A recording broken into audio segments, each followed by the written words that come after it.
endshpil darsimizda sizlar bilan piyodali endshpillarni yuragi bo'lgan peshni proriv mavzusini birgalikda o'rganamiz. Nimaga aynan piyodali endshpillarni yuragi deb nomlayapman? Chunki agar mana shu mavzuni chuqur, yaxshi tushunadigan bo'lsanglar, bu mavzu boshqa mavzularga sizlarga yordam beradi. Qolgan mavzularni ham tezroq tushunishga. Umuman aynan piyodali endshpillarda qanaqa to'g'ri o'ynashga shu mavzuni tushunishinglar orqali yo'l topsanglar bo'ladi. Demak, o'zi umuman peshni proriv nima degani? Bu ikki yoki undan ko'proq piyodalarni ketma-ket qurbon qilib, tekinga berib, yakka prohodnoy piyoda yaratish bu peshni proriv deb nomlanadi. Endi mana shu peshni proriv tushuntirgan narsam sizlar bilan misollar yordamida tushunishga harakat qilamiz.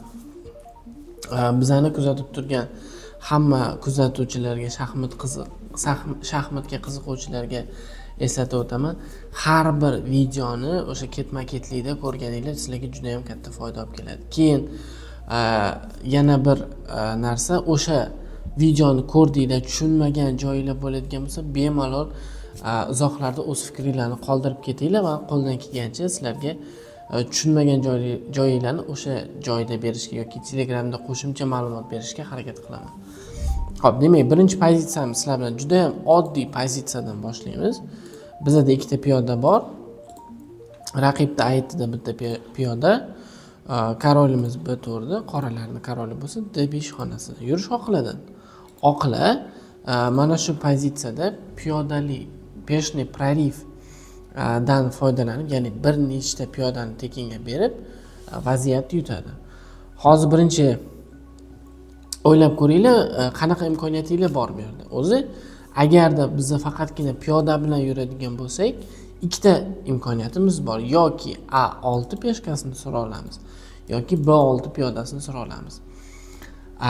Vazifa qilayotganda ham, zadachiga yechyapsizlarmi, umuman endshpilda pozitsiya ko'ryapsizlarmi, doskaga terib, iloji boricha qo'l bilan teginmasdan xayolda variantlarni sanashga harakat qilinglar. Endi birgalikda sanab ko'ramiz. B6 qilsak, AB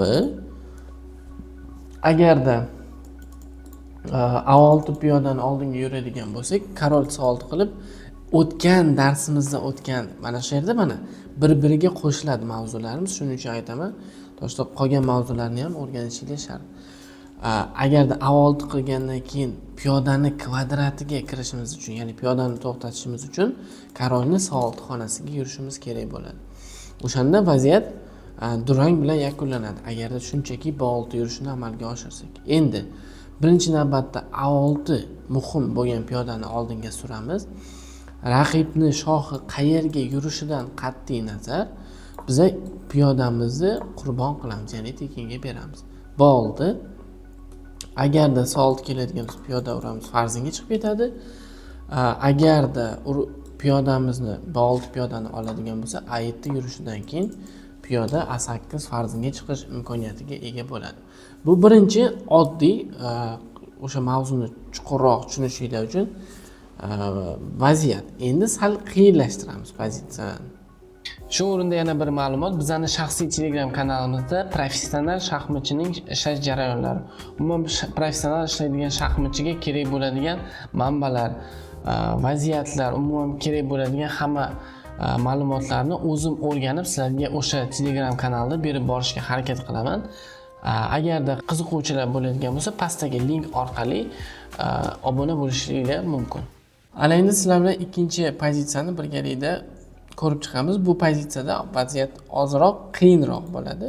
Tushunishlar yanada yaxshiroq tushunishinglar uchun. Xo'p, piyodalarimiz H3 J4, J5 H6, karol E6, karol H7.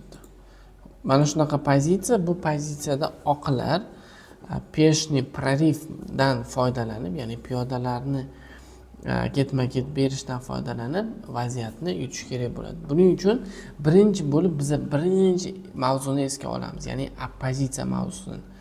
Karol F7 qilib oppozitsiya olishimiz kerak bo'ladi birinchi navbatda. Karol F7 yurishiga, agarda karolni H8 ga yurishiga qochadigan bo'lsa, unda karol J6 va birin-ketin ikkita piyodani bemalol yutib olib, vaziyatni bemalol yutishimiz mumkin. Agarda Karol F7 ga qoralarda yana bir qutqaruvchi yurish bor, u ham bo'lsa H5 yurishi. Nimaga qutqaruvchi demoqchiman? Chunki agarda biz hisoblamasdan turib piyodani uradigan bo'lsak, Karol H6 bemalol H5 da uradi, H4, H3 dagi piyodani ham olib vaziyatni necha bilan yakunlashi mumkin. Endi shuning uchun H5 yurishiga biz mana shu yerda peshni proriv, ya'ni piyodani qurbon qilishimiz kerak bo'ladi. Bu ham bo'lsa H4 yurishi. Agarda H4 yurishiga JH uradigan bo'lsa, piyodamiz yo'li nima bo'ldi? Ochildi. Bemalol proxodnoy piyodamizni temp bilan shoh berib, farzinga birinchi bo'lib chiqish imkoniyatiga ega bo'lamiz. Agarda H4 yurishiga HJ uradigan bo'lsa, unda ham biz peshkani J5 ni olib, 3 yurishda bemalol farzinga chiqish imkoniyatiga ega bo'lamiz. Demak, bu vaziyatni ham tushungan bo'lsanglar, endi 3-vaziyatda yanada ko'proq piyodalar bilan qanaqa qilib prorivni amalga oshirishni ko'rib chiqishimiz mumkin. Piyodalar F5, J5, H5, J7, H7, Karol C2, Karol E5 va xuddi shunaqa pozitsiya. Sizlarga kichkina vaqt beraman, shu o'ylab olishinglar uchun, chunki menimcha ikkita vaziyatdan o'zi tushunib yetdinglar. Vaziyatlarda har birida piyodalarni ketma-ket ravishda berib, bitta yakka proxodnoy amalga oshirishimiz kerak. Yakka proxodnoy piyodani ajratib chiqarishimiz kerak. Demak, agar to'g'ri topgan bo'lsanglar, bu yerda yurish F6 birinchi bo'lib piyodani almashishga tashlaymiz. Uradigan bo'lsa, ikkinchi piyodani ham J6 surib yana almashishga tashlaymiz. Urgandan keyin H6 yurishiga piyodamiz 2 yurishda bemalol farzinga chiqib keta oladi. Nimani hisobiga? Bu yerda ham o'tgan darsimizni hisobiga, ya'ni kvadrati.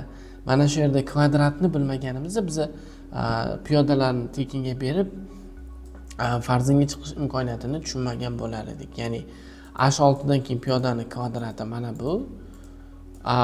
Shoh bo'ladigan bo'lsa F6 xonasiga kira olmaydi, chunki F6 da o'zini piyodasi o'ziga xalaqit berib turibdi. Xo'p, endi sizlar bilan 3-vaziyatni ko'ramiz. Juda ham ko'p ko'rilgan, juda ham menimcha bu pozitsiyani ko'rgansizlar ham. Aynan o'sha proriv mavzusini juda ham oddiy, sodda tilda tushuntiradigan vaziyat. 3 ta piyoda 3 ta piyodaga qarshi